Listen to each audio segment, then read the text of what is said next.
আমি তার সাথে কথা বলে এসেছি। কোনো এমন কাজ করে কোথাও আসা হলে, যেমন আমি চা খেয়ে এসেছি, সে লেখাপড়া করে এসেছে।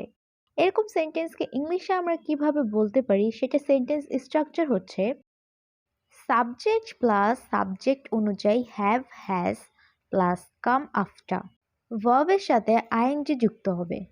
ভিডিওটা শুরু করার আগে আমার চ্যানেলে নতুন থাকলে প্লিজ আমার চ্যানেল সাবস্ক্রাইব করবেন, যাতে আমার নতুন ভিডিওগুলো সবার আগে আপনি পেয়ে যান। আমি তার সাথে কথা বলে এসেছি। I have come after talking with him. সে লেখাপড়া করে এসেছে। He has come after studying.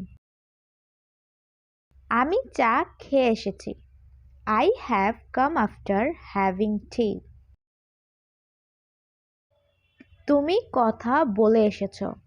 You have come after talking. আমি সব বুঝে শুনে এসেছি। I have come after understanding everything. তিনি সব দেখে এসেছেন।